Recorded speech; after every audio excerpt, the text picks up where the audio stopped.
Vamos compartilhar a palavra e hoje o que eu quero compartilhar se baseia no texto de segunda carta de Paulo aos Coríntios, no capítulo 11, e eu quero ler dos versículos 2 até o 4. Segunda aos Coríntios, capítulo 11, versículos 2, 3 e 4, onde o apóstolo Paulo diz assim: tenho zelo por vocês com o zelo que vem de Deus. Pois eu preparei vocês para apresentá-los como virgem pura a um só esposo, que é Cristo. Temo que, assim como a serpente, com a sua astúcia, enganou Eva, assim também a mente de vocês seja corrompida e se afaste da simplicidade e pureza devidas a Cristo. Pois, se vem alguém que prega outro Jesus, diferente daquele que nós pregamos, ou se vocês aceitam um espírito diferente daquele que já receberam, ou um evangelho diferente do que já aceitaram, vocês toleram isso muito bem. Então aqui nós temos o apóstolo Paulo trazendo tanto a expressão do seu zelo, da sua preocupação como líder para com essa igreja, como também uma advertência da maneira como Satanás agia não só no início da história da humanidade, mas continua agindo até hoje. Ele faz aqui a referência à forma como a serpente enganou Eva. Como diz o Apocalipse, capítulo 12, Satanás é a antiga serpente. Então o que nós temos aqui, obviamente, é a possibilidade de que o cenário de engano, onde Satanás conseguiu enganar Eva e dessa forma tocar a humanidade, é que esse cenário se repita nas nossas vidas, nos nossos dias. Então a palavra que eu quero trazer hoje é uma palavra de advertência a respeito dessa artimanha maligna, e o tema da minha mensagem hoje é vencendo o engano.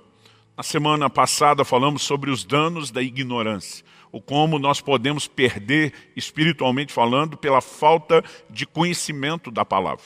Hoje eu quero falar para aqueles que já têm até um pouco de conhecimento e como, além de ter vencido os danos da ignorância, já ter começado a conhecer alguma coisa, o como ainda precisamos entender a importância de estar atentos, porque o engano pode se manifestar naquele que não tem conhecimento, mas no caso de Eva, nós temos a manifestação do engano no ambiente onde havia conhecimento. Satanás distorceu as palavras de orientação que Deus havia dado ao primeiro casal.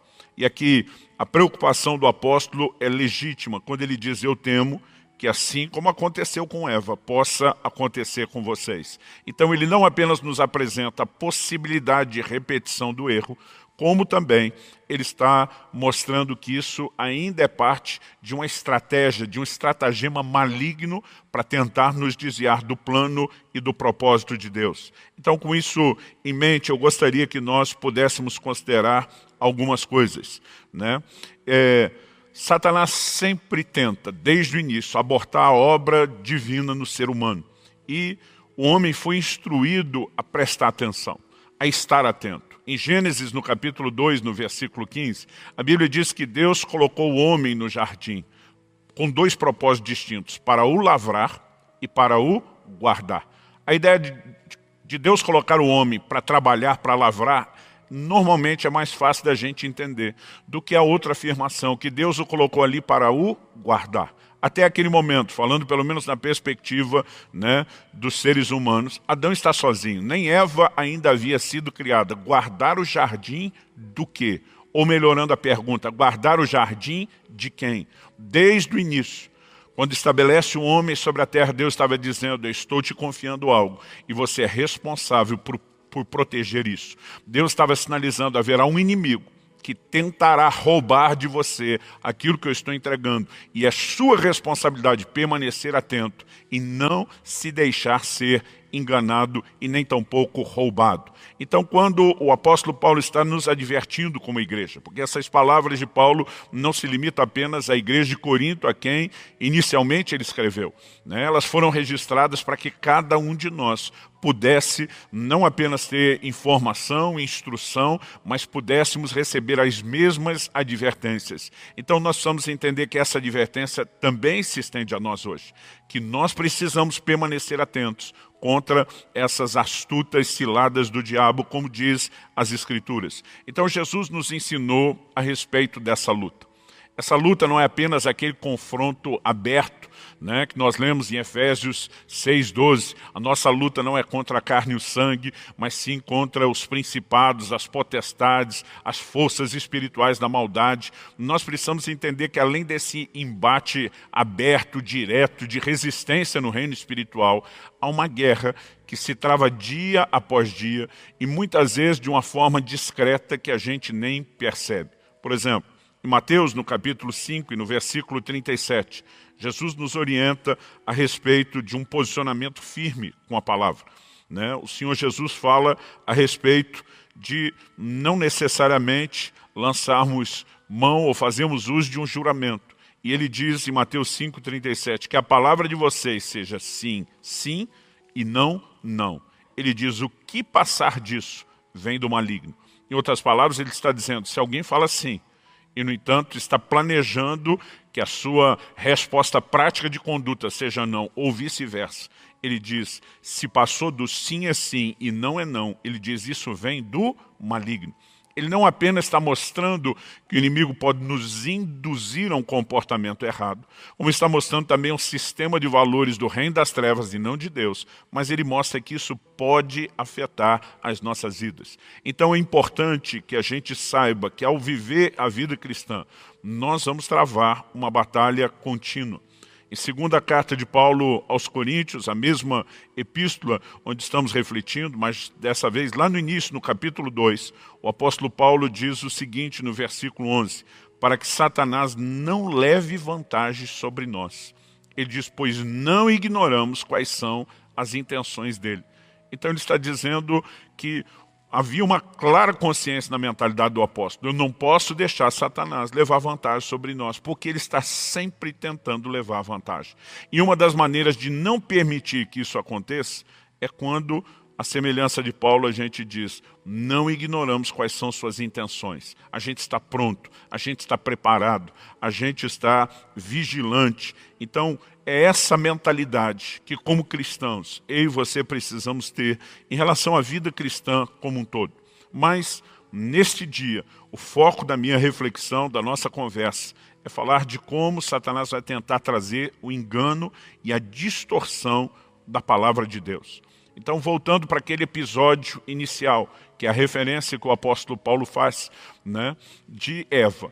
Nós temos uma orientação que foi dada ao primeiro casal. E depois lemos em Gênesis 3 que a serpente vem com toda uma argumentação. E ela é o padrão utilizado por Paulo para mostrar como Satanás continua agindo.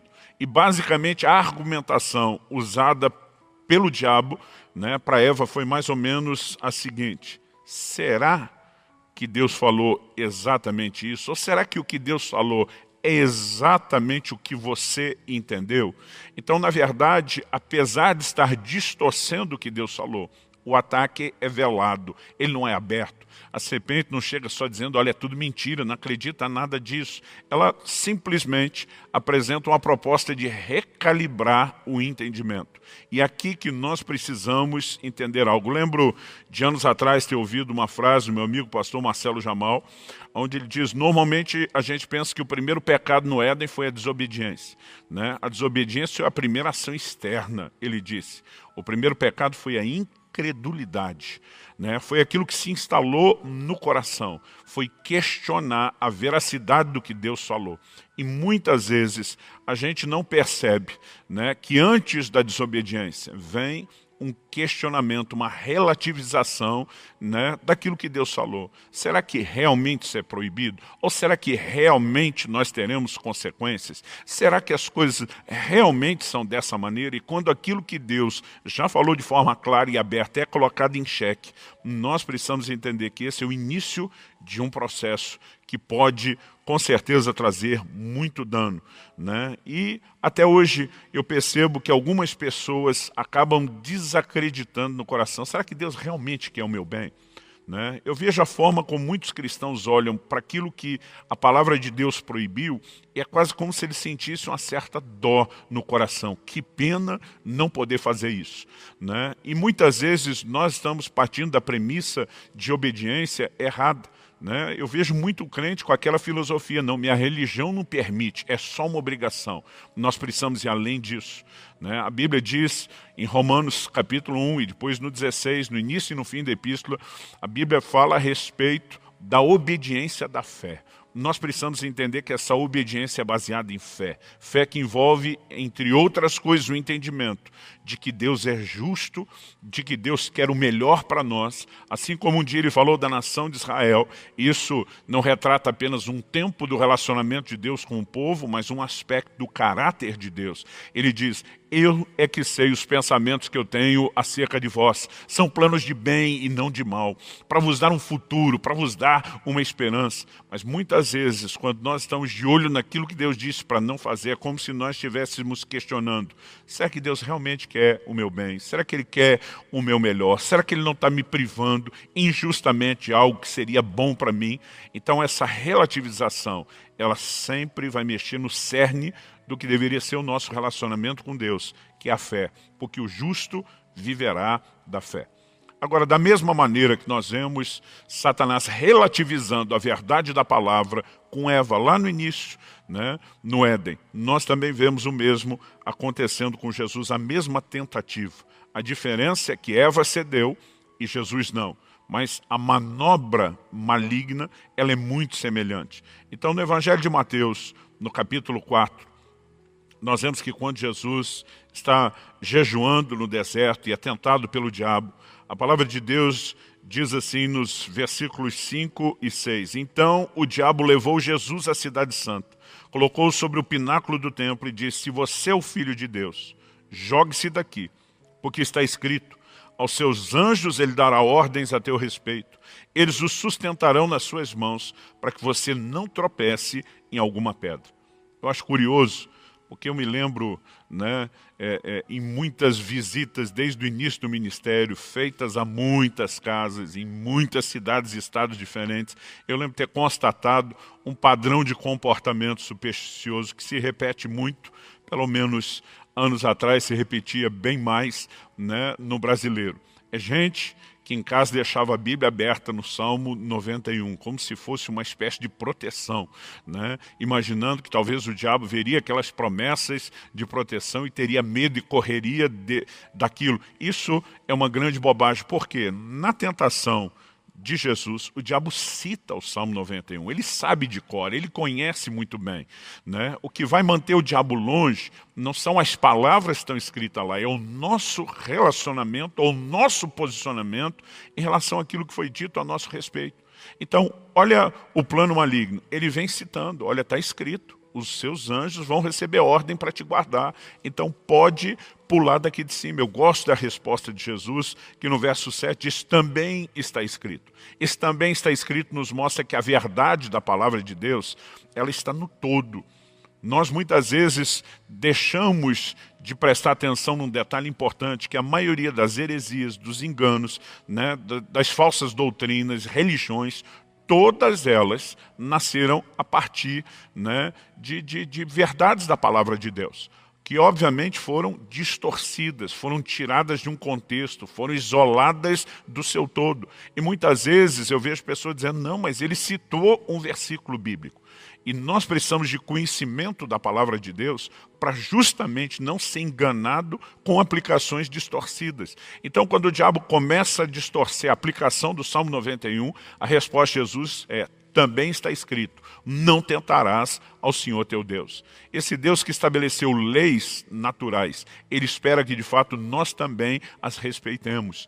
E obviamente, embora eventualmente, numa situação onde debaixo da direção de Deus, um milagre, a suspensão das leis naturais possa acontecer, isso não é o padrão do dia a dia. Nós precisamos conseguir ter uma firmeza na palavra, onde a gente não seja enredado. Imagine, né, que Adão e Eva tinham o suficiente para, diante da argumentação da serpente, bater o pé e dizer: não é bem assim. No entanto, nós percebemos que eles foram dando espaço, né? Foram se deixando enredar e de alguma forma o engano entrou e o engano se instalou.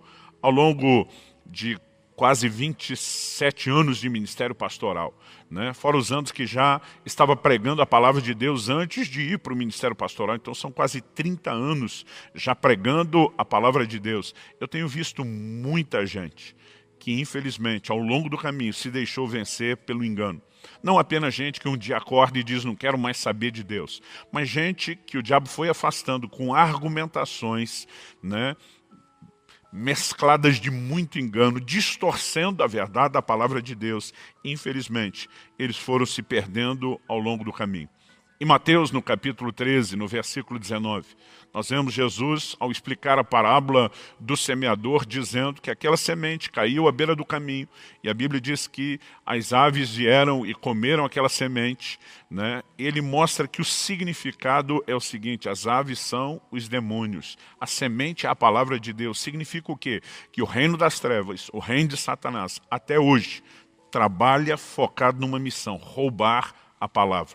Você não pode roubar a palavra no sentido de nos manter em total ignorância. Ele vai tentar roubar o entendimento, ele vai tentar roubar a convicção, o alicerce que nós temos nisso. Então, essa disputa é antiga, ela remonta aos primórdios da humanidade. Ela vem se mostrando um ciclo que se repete ao longo do tempo. Aconteceu com Jesus, o apóstolo Paulo está dizendo, eu me preocupo que aconteça com vocês. Então nós não podemos simplesmente acreditar que podemos viver a vida cristã de forma ingênua, sem o entendimento de que estamos no meio de uma guerra, no meio de uma batalha, e que ainda é responsabilidade nossa, assim como foi dada ao primeiro homem, vigiar, né? Guardar aquilo que Deus tem nos dado.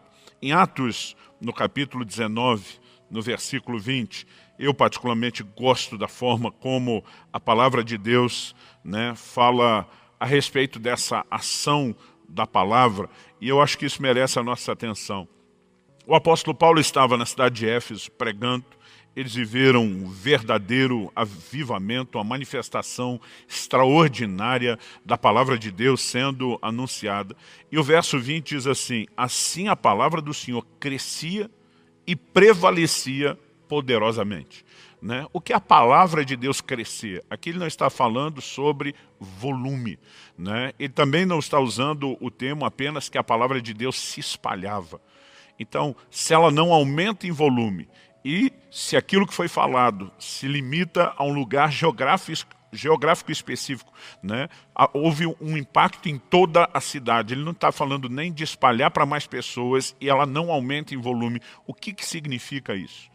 Há dois verbos usados aqui. A Bíblia diz assim, a palavra do Senhor crescia e prevalecia poderosamente. E você só vai entender isso se você levar em conta, né, os versículos anteriores. Versos 18 e 19 diz assim, muitos dos que creram vieram confessando e denunciando publicamente suas próprias obras.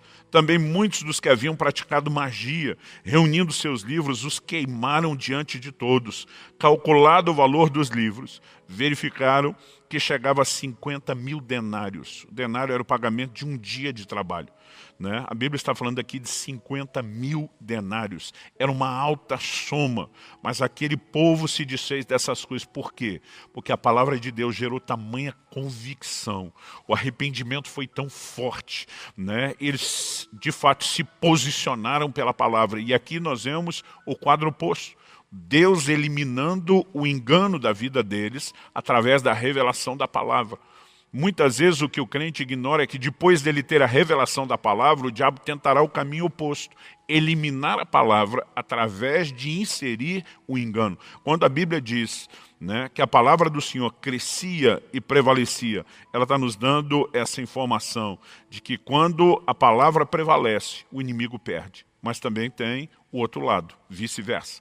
Né? Se o inimigo prevalece, a palavra perde, porque nunca os dois terão a capacidade de ocupar com sucesso o mesmo espaço de influência. Então, se a nossa mentalidade for de que estamos em guerra, né, precisamos nos preparar para ela. Dizer, como o apóstolo Paulo disse, nós não ignoramos os seus intentos. Então, não vamos viver a vida cristã de forma ingênua. Atos capítulo 5, versículo 4, nos mostra o apóstolo Pedro questionando Ananias, por que encheu Satanás seu coração para que mentisse ao Espírito Santo? Ele está dizendo, meu amigo, você estava debaixo de uma ação de Deus, você estava debaixo de uma operação divina, o Espírito Santo falando ao seu coração, por que você deixou Satanás encher o coração e abortar aquilo que o Espírito Santo tinha começado? São exemplos suficientes para que o nosso coração tenha temor e para que a gente não brinque com isso. Na primeira carta de Paulo a Timóteo, o apóstolo adverte não apenas seu discípulo, a advertência se estende a todos nós, ele diz, ora, o Espírito afirma expressamente que nos últimos tempos alguns apostatarão da fé por obedecerem a espíritos enganadores e a ensinos de demônios. É muito séria essa declaração. Gente apostatando da fé por obedecer espíritos enganadores e ensinos de demônios. Então, essa advertência não seria dada para mim e para você se o risco não existisse. Agora, obviamente, né, Deus não está falando de gente desviando da fé porque um demônio apareceu pessoalmente para instruí-lo, mas por meio do engano. É só você ler o versículo seguinte, a partir do versículo 2, e você vai ver que os espíritos enganadores, né, e esses ensinos de demônios ou doutrinas demoníacas se manifestam através de pessoas. Ele diz, pela hipocrisia daqueles que falam mentiras, têm a consciência cauterizada. Aqui ele está falando de seres humanos propagando a outros seres humanos uma doutrina que não é fundamentada na palavra de Deus, mas é inspirada por demônios. Em 2 Timóteo, no capítulo 4 e no versículo 4, nós também temos uma outra advertência que mostra que no tempo do fim, nós não apenas lidaríamos com essa questão de gente apostatando por conta desse ensino de demônios, mas a Bíblia diz assim, eles se recusarão a dar ouvidos à verdade, entregando-se a fábulas. Então, em algum momento, a palavra deixou de ter preeminência, deixou de ter aquele lugar de primazia no coração da pessoa, e agora ela se torna vulnerável para que fábulas, na perspectiva do reino espiritual, encontrem espaço e lugar nas suas vidas. Então, o primeiro ponto que eu termino de destacar aqui é que Satanás sempre trabalhou com a relativização da verdade e ele não vai mudar a estratégia, principalmente porque ela vem se mostrando bem-sucedida, né? E Deus está nos mostrando que a gente tem que entender, se preparar e reagir a esse tipo de coisa. Então Deus também mostra, né, que a estratégia não mudaria. Quando a Bíblia está falando das coisas que vão acontecer no tempo do fim, significa que do início, lá no Éden, passando por Jesus, dos dias que Paulo adverte os coríntios até o fim, Satanás manteria exatamente a mesma estratégia de relativização da verdade.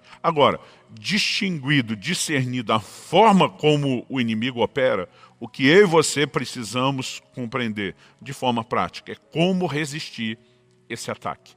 Não apenas saber que ele vai acontecer, mas Deus nos comunica para que a gente possa ter uma postura, para que a gente possa, de fato, né, estar preparado. E se falamos que o problema começa lá com Eva, levando por meio da relativização da verdade a um questionamento, né, do caráter de Deus, porque, como eu disse, antes de praticar o ato, a ação da desobediência, começa-se a relativização, né, por meio da incredulidade, né, de se questionar se Deus de fato falou a verdade, se Deus de fato estava interessado no nosso melhor ou escondendo da gente algum tipo de privilégio que agora Satanás e o reino das trevas é que estariam nos ajudando a descobrir o que é que, abre e fecha aspas depois, o que é que nós estamos perdendo. Então, se tudo isso começa baseado justamente na relativização do caráter de Deus, nós precisamos entender que essa é uma área, né, que precisa ser bem resolvida dentro de cada um de nós, na nossa fé e na forma e na maneira como lidamos com Deus. Na primeira epístola de João, no capítulo 5 e no versículo 10, a Bíblia diz o seguinte, segunda parte do versículo, aquele que não dá crédito a Deus, outra versão diz não crê em Deus, aquele que não dá crédito a Deus, faz de Deus um mentiroso, porque não crê no testemunho que Deus dá a respeito de seu filho. Então, muitas vezes a gente não para pensar o que é incredulidade, o que é não acreditar na palavra de Deus, mas o que o texto sagrado está nos informando é que se alguém não crê em Deus, está fazendo dele um mentiroso. Qual a razão para desacreditar dele? Apenas se a sua palavra não é digna de confiança. Apenas se o seu caráter não estiver acima de qualquer suspeita. Porque se ele é o Deus justo, perfeito, íntegro e verdadeiro que ele se revela ser, nós precisamos aceitar plenamente a sua palavra. Agora, quando começamos a duvidar da sua palavra, nós estamos colocando em xeque o caráter de Deus. E é exatamente por essa brecha que Satanás vai tentar se infiltrar para estabelecer o engano. O engano não tem o propósito e a intenção de apenas mudar nossas práticas da vida cristã, mas de sutilmente, de forma progressiva, nos afastar do próprio Deus, nos desconectar dele e nos levar depois a uma quebra de princípios que ela vai se tornando, né, sucessiva. Então, quando Jesus foi tentado pelo diabo, lá em Mateus no capítulo 4, e a gente agora há pouco leu um desses aspectos da tentação, eu gosto de quando no versículo 4, a primeira proposta, né, que o diabo faz a Jesus para transformar as pedras em pães, a resposta que Jesus dá. Mateus 4,4 diz, Jesus, porém, respondeu, está escrito, o ser humano não viverá só de pão, mas de toda a palavra que procede da boca de Deus. Quando Satanás veio com a primeira tentação, Jesus rebate com a palavra de Deus. Então, na segunda, o diabo vai tentar distorcer a palavra. É como se ele falasse, você quer jogar em cima da Bíblia? Vamos lá. Mas a atitude de Jesus, já de cara, dizendo está escrito, e depois, mantendo isso, né, não foram apenas 3 tentações. A Bíblia nos mostra essas 3 que parecem ser o desfecho, o clímax de tudo. Porque a Bíblia diz em Lucas 4,13, acabadas que foram toda sorte de tentações. Ao longo daqueles 40 dias, provavelmente Satanás usou todo o seu arsenal. Mas nesse confronto final, em cada uma das 3 propostas que foram feitas, a resposta de Jesus foi sempre a mesma, né? Está escrito. Né? Depois Satanás tenta relativizar, Jesus diz, também está escrito, versículo 7. Depois no versículo 10, a Bíblia diz, então Jesus lhe ordenou, vai embora Satanás, porque está escrito. Então o último posicionamento é não só continuar dizendo está escrito, mas dizer, diabo cai fora, você não terá lugar, porque a palavra de Deus ocupou todo o lugar que deveria dentro do meu coração. É isso que Jesus, como homem, está falando. Então precisamos entender que é exemplo daquilo que Jesus fez. A palavra de Deus é a nossa arma contra o inimigo. Ela não é apenas aquilo que o inimigo quer tentar roubar de nós, mas é aquilo que eu e você precisamos para nos defender, né, do inimigo, na verdade para contra-atacar. Porque a palavra de Deus não é apenas uma arma de defesa, ela é uma arma de ataque. Em Efésios, no capítulo 6, né, nós lemos no versículo 16 sobre a espada do Espírito, que é a palavra de Deus. E toda aquela armadura, que é um conjunto de armas, ela é na sua grande maioria, né, um conjunto de armas de proteção, capacete, escudo, couraça, né? Agora, a única arma clara, evidente, usada ali para o ataque é a palavra de Deus. E a Bíblia está dizendo que nessa batalha, que não é contra a carne e o sangue, contra o reino espiritual, eu e você temos uma arma a ser usada. Né? É a palavra de Deus. Temos o exemplo de Jesus em Mateus capítulo 4, não apenas se defendendo, mas contra-atacando Satanás, né? Agarrado a quê? A uma ferramenta, a uma arma específica, a palavra de Deus. Cada vez Jesus estava dizendo, está escrito, ele mostra que a palavra de Deus é essa arma ofensiva contra Satanás e contra o reino das trevas. E na minha e na sua vida não deveria ser diferente.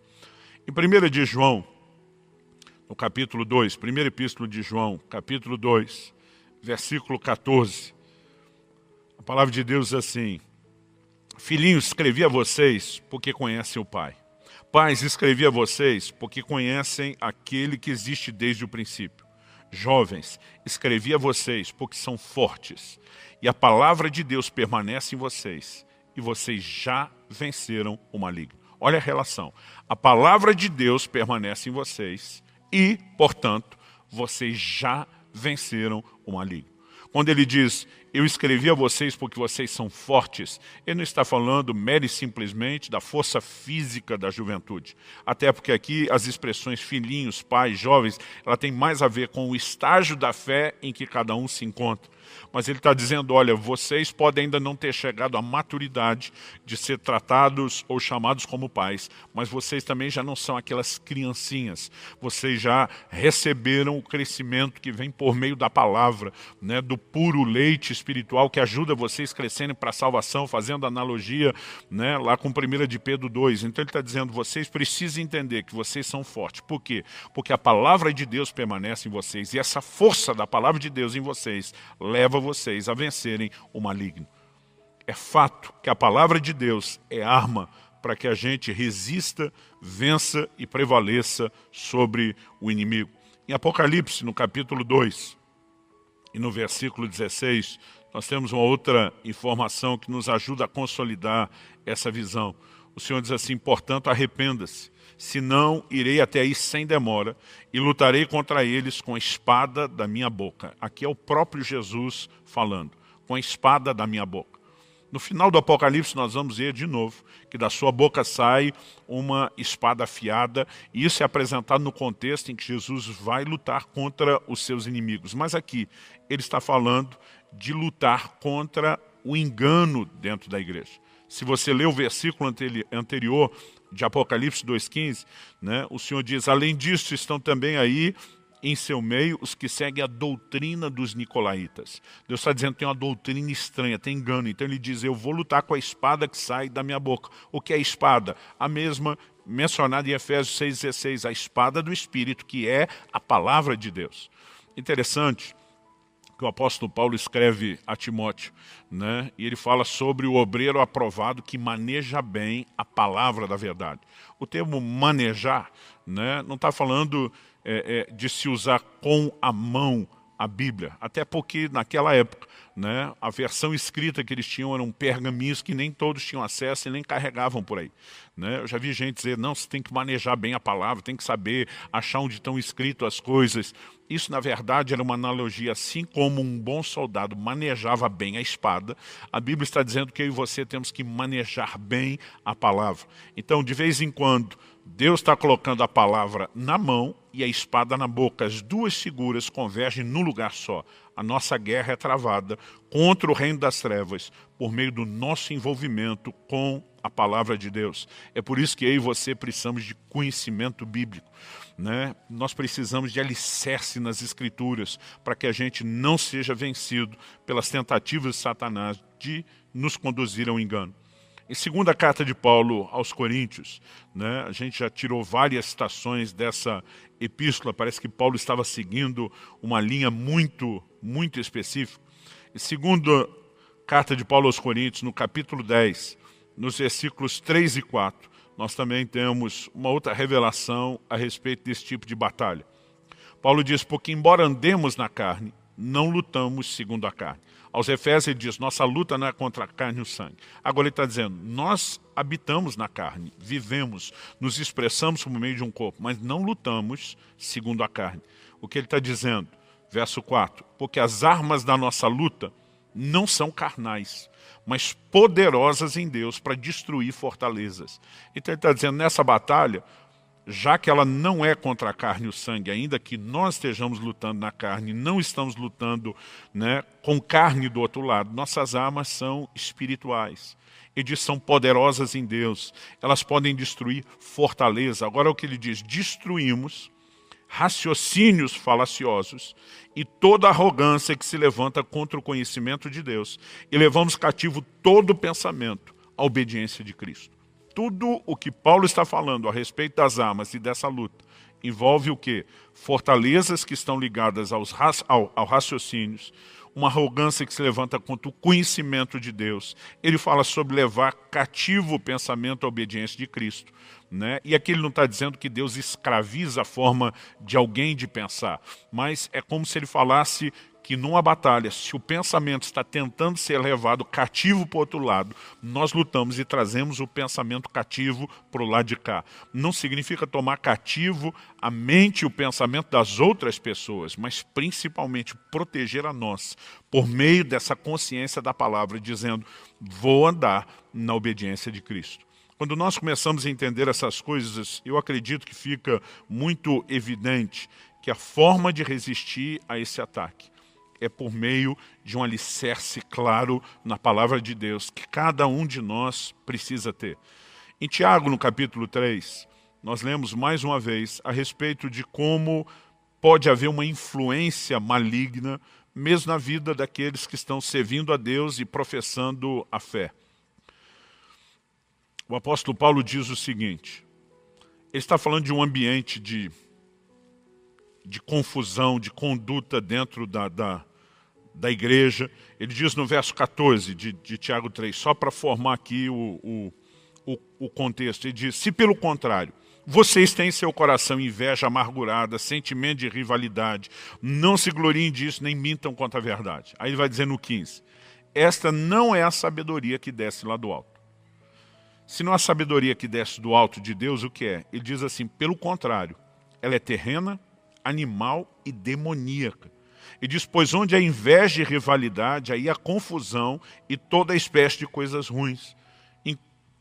Como contraponto, ele diz no 17, verso 17, mas a sabedoria lá do alto é primeiramente pura, depois pacífica, gentil, amigável, e agora ele vai falar de como quando a sabedoria do alto afeta a nossa forma de pensar, nossa conduta vai refletir os valores do céu. Mas quando a sabedoria não é do alto, aquela que além de terrena é demoníaca, começa a nos tocar, e sabedoria diz respeito à forma de pensar, né? Significa que nossas ações vão refletir isso. Agora lembre-se, Tiago não está falando com gente não crente. Ele várias vezes na epístola o chama de meus irmãos. Ele diz em Tiago 1,18 que eles renasceram, né, foram gerados de novo pela palavra da verdade. Então, ele está falando com crentes. E falando com esses cristãos, ele mostra que alguém pode se expor a uma sabedoria que é terrena e que é demoníaca. Significa o quê? Que o diabo sempre está tentando influenciar a nossa maneira de pensar. E se essa é a maneira que ele ataca, nós precisamos proteger a nossa mente. Há um único caminho para isso, né? É nos fortalecermos, blindarmos nossa mente, nosso coração, nossas convicções com a palavra de Deus. Então, em primeiro lugar, falei da relativização da verdade como ação maligna. E segundo, como resistir a esse ataque, fortalecer o entendimento e a revelação da palavra na nossa vida. Mas, em terceiro e último lugar, eu quero lembrar você da importância de se fortalecer na verdade, já que o conhecimento é algo progressivo, né? Nós precisamos de cada vez mais informação e cada vez mais convicção daquele nível de informações que nós já temos. Na semana passada, falando sobre os danos da ignorância, eu citei, né, tanto Oséias capítulo 4, versículo 6, que diz, o meu povo perece porque lhe falta o conhecimento, como citei também João capítulo 8, versículo 32, quando Jesus diz, conhecereis a verdade, e a verdade vos libertará. Então nós exploramos aqui a ideia de que a ignorância, a falta de conhecimento traz dano, meu povo perece. Mas quando Jesus diz, o conhecimento da verdade vai libertar vocês, significa que a ignorância, a falta de entendimento, escraviza. Então, nós podemos dizer que a verdade só liberta, porque mentira e um engano escraviza. E muitas vezes há pessoas que têm se deixado enredar por uma mentalidade que não está alinhada com a palavra de Deus. O engano vai se instalando aos poucos. E nós precisamos nos proteger disso. Agora, como eu e você vamos nos fortalecer na verdade? Hebreus capítulo 5 nos ensina algo importante. Acredito que maturidade é algo muito essencial na caminhada cristã e, embora a maturidade não se alcance sem tempo, eu tenho ensinado bastante sobre maturidade nos últimos anos, embora a maturidade não se alcance sem tempo, porque Deus trabalha com processos e esses processos envolvem tempo, nós precisamos também entender que, por outro lado, só o tempo não garante o processo de amadurecimento. Em Hebreus, no capítulo 5, versículo 12, a Bíblia diz assim: pois quando já deviam ser mestres, levando em conta o tempo decorrido, vocês têm novamente necessidade de que alguém lhes ensine quais são os princípios elementares dos oráculos de Deus.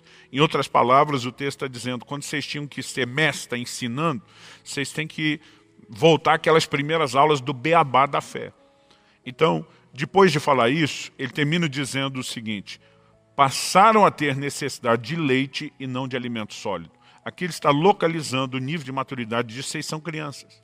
Né? Paulo, escrevendo aos Coríntios, diz lá no capítulo 3, né, que o alimento sólido é para os adultos, mas o leite é para as crianças. E aqui essa mesma linguagem é usada.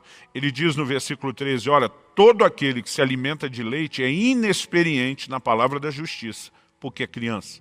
Mas o alimento sólido, verso 14, é para os adultos, para aqueles que pela prática têm as suas faculdades exercitadas para discernir não somente o bem, mas também o mal. Então aqui vamos entender algo assim como a criança. Ela é suscetível a engano porque ela vive na inocência, né? No estado onde ela não consegue suspeitar o mal. A Bíblia diz que aqueles que estão na fase da infância não têm a capacidade de discernir o mal. A capacidade de discernir o mal, ela começa quando a sua faculdade, ela vai sendo exercitada para entender não só o que é o certo, o bem, mas também o mal. Agora, ele diz que a única forma de ter as faculdades exercitadas para discernir o mal, para perceber um engano, uma tentativa maligna, uma manipulação, né, doutrinária, uma tentativa do diabo de nos enredar com a quebra da palavra de Deus, às vezes com argumentos que parecem até ser espirituais e bíblicos. A única forma, o texto diz aqui, aqueles que pela prática, verso 14, têm as suas faculdades exercitadas para discernir não somente o bem, mas também o mal. Não há forma de eu e você, de nenhum cristão, conseguir desenvolver, né, a não ser pela prática, desenvolver essa facilidade ou essa faculdade de discernir não só o bem, mas também o mal. Então precisamos de dia a dia prática, de questionamento na palavra de Deus. Eu acredito que se por um lado é verdade, né, que as palavras às vezes precisam ser ministradas de uma maneira que simplifique a nossa prática e a conduta e a gente entenda o que fazer, isso não significa que eu e você, né, não deveríamos estar sendo estimulados a um nível de conhecimento e entendimento doutrinário cada vez maior. O mesmo Jesus, né, que tinha uma capacidade didática de dizer, olha as aves do céu, olha o lírio do campo, ele aplicava a palavra de Deus com essa simplicidade. Ele também tinha discussões doutrinárias em público, né, com muitos dos fariseus e dos escribas e dos mestres da lei, que eram de alto nível, a ponto de deixá-los completamente sem resposta. Então, muitas vezes eu vejo gente dizendo, não tem que se preocupar em dar conteúdo demais. Olha para Jesus, que ele descarregava o que era simples, é verdade, mas não fazia só isso. Né? Nós precisamos das duas coisas. Né? Precisamos de criança recebendo o leite, precisamos de adulto recebendo alimento sólido, mas precisamos de crianças sendo estimuladas ao crescimento e a uma mudança de dieta, porque se elas permanecerem eternamente naquela fase, né, elas vão precisar de novo sempre receber o beabá da fé, os princípios elementares dos oráculos ou da palavra de Deus, e não vão pela prática se desenvolver. Então precisamos de relacionamento com a palavra, precisamos de desafio ao estudo bíblico, à compreensão das verdades, e por meio desse relacionamento nós vamos crescendo ou vamos nos fortalecendo na verdade. Porque é possível, como o texto nos mostra, permanecer estagnado a ponto de nunca aprender. Paulo escreve a Timóteo, ele fala de pessoas, né, que estão sempre aprendendo, mas nunca chegam ao pleno conhecimento. Né? Porque não vão a lugar nenhum. Elas recebem sempre aquelas mesmas coisas que não produzem crescimento na sua vida espiritual. Então, eu e você precisamos entender que, além da palavra de Deus ser o meio de resistir o engano, a relativização da verdade, nós precisamos nos fortalecer na verdade. E esse fortalecimento na verdade vai sempre nos ajudar a olhar para Deus com aquele caráter infalível, o Deus que está acima de qualquer suspeita. Né? Interessante que Davi, que se dedicava ao estudo das Escrituras, aliás, era uma ordenança de Deus, já desde do tempo de Moisés, em Deuteronômio, que quando um rei se assentasse no trono, tinha que ter uma cópia da lei de Deus, tinha que lê-la todos os dias. Né? Davi diz no Salmo 27:10, ainda que o meu pai e a minha mãe me desamparem, o Senhor não vai me desamparar. O que ele está dizendo? Aquelas pessoas em que eu mais confio, pai e mãe, né? Se elas falharem, eu tenho certeza de uma coisa, Deus não vai falhar. Né? Há declarações ao longo das Escrituras que nos mostram que nós podemos confiar em Deus. Lembrando, né, que esse fortalecimento, na verdade, começa sempre com aquilo que o diabo mais vai atacar, o caráter de Deus.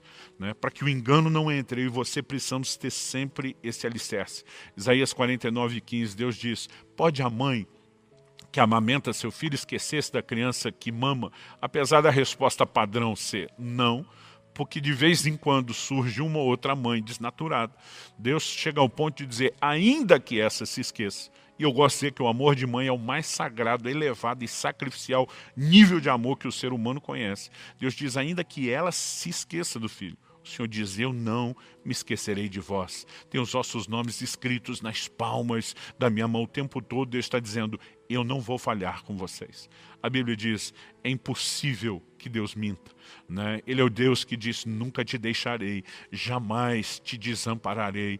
E nós precisamos de uma confiança firme e profunda nesse Deus. Dia a dia fortalecer a convicção da verdade da palavra de Deus a respeito de quem Deus é, pela prática, leitura, meditação da palavra, né? A busca pelo entendimento. Isso vai nos levar a um lugar onde de fato a gente se proteja. Então seja para resistir o ataque do inimigo e a relativização da verdade, né? Seja para fortalecer a verdade, eu e você precisamos do quê? De uma imersão profunda na palavra de Deus. Eu termino aqui, né? Concluo com Colossenses capítulo 3, versículo 16, onde nós temos uma instrução muito clara, muito precisa e muito eficiente, né? Da palavra de Deus para mim e para você. Colossenses 3,16 diz, habite ricamente em vós. Isso é um imperativo. A Nova Almeida Atualizada diz que a palavra de Deus habite ricamente em vocês. Né? Então, se nós entendemos que a proposta de Deus é que a palavra habite ricamente em nós, nós precisamos entender o que é estar cheios, saturados da palavra de Deus. Isso não apenas vai nos prevenir dos danos da ignorância, que falamos semana passada, mas vai nos prevenir também contra o engano que estamos compartilhando hoje. Precisamos de alicerce na palavra. Nós estamos batendo bastante nessa tecla ao longo desse ano, né? E acredito que essa é uma direção de Deus que quer nos empurrar a esse nível de relacionamento com a palavra de Deus. Me lembro de um exemplo, né, que eu li num livro do Kenneth Hagin quando era ainda adolescente, que nunca saiu da minha mente. Se não me engano, né, isso está no livro Uma Nova Unção. Não tenho certeza do título, se foi exatamente nesse livro, mas eu lembro muito bem do exemplo. Ele citando Colossenses 3,16, que diz que a palavra de Cristo habite ricamente em vocês, ele diz que nós temos que ser como uma esponja. Né? Não uma esponja seca, mas daquela que está encharcada, cheia d'água. Né? Você enfia a esponja dentro d'água, derrama água sobre ela e ela tem a capacidade assim de segurar muita água dentro dela. Interessante que quando a esponja está nesse estado, aonde quer que você toque nela, que você aperte o dedo, qual é o resultado? Vai sair água. Ele dava exatamente esse exemplo, dizendo, eu e você precisamos estar tão cheios da palavra, que onde quer que nos cutuquem, né, mesmo que seja o diabo, vai sair a palavra. Está escrito, está escrito. Né? Então, meu apelo ao seu coração, a Bíblia não é artigo de decoração na casa do crente. Ela deveria ser um instrumento prático de relacionamento que eu e você precisamos ter. Vamos nos encher da palavra de Deus. Vamos dessa forma não apenas evitar os danos, né, da ignorância, mas também vamos vencer o engano em nome do Senhor Jesus. Iniciamos esse ano, né, não só com muitas ministrações sobre o relacionamento com a palavra, mas fizemos uma campanha aqui da leitura bíblica em 100 dias. Período um pouquinho maior só do que 3 meses, né? E foi algo muito especial. Mas nós faremos nesse segundo semestre uma nova campanha de 100 dias na palavra, né? Queremos criar essa cultura, ler a Bíblia todo dia, gastar tempo, valorizá-la. E com apenas 12 capítulos por dia, você consegue ler a Bíblia nesse tempo, né? Alguém diz, pastor, não é melhor começar com menos? Eu digo que você teve a vida cristã inteira para estar treinando com menos, e alguns nem isso estavam fazendo. Nós estamos tentando esse tratamento de choque, esse nível de encorajamento. Vamos nos encher da palavra de Deus, porque alicerçados nela, nós vamos vencer. Eu quero orar com você. Pai, se o Senhor não vivificar pelo Teu Espírito no coração de cada um a Tua palavra, terá sido só um discurso, terá sido só uma aula. Eu oro a Deus que essa mensagem pastoral, que externa preocupação com o rebanho, eu oro que ela encontre lugar não apenas na mente, mas no coração dos meus irmãos e irmãs. Eu oro que o Senhor promova de fato um despertamento, que a gente possa viver nesse estado, né, de alerta contínuo, sabendo que estamos no meio de uma guerra, sabendo que o inimigo quer roubar aquilo que Deus tem nos confiado, e que isso acontece por meio da relativização da palavra. Então nós queremos, ó Deus, ter uma postura não semelhante à de Eva, que baixou a guarda bem depressa, mas uma postura semelhante à de Cristo, o tempo todo firmado nas Escrituras, resistindo toda a tentativa do inimigo. Oro por graça e favor sobre a vida de cada um. Oro por despertamento que vem do céu, mas oro também pela postura e o posicionamento de resposta de cada um dos meus irmãos, para que nenhum deles seja vencido pelo engano. Pelo contrário, que eles possam vencer o engano, alicerçados na Tua palavra. Eu oro em nome do Senhor Jesus. Em nome de Jesus. Confira esta outra linda pregação, que pode tocar seu coração e inspirar sua fé.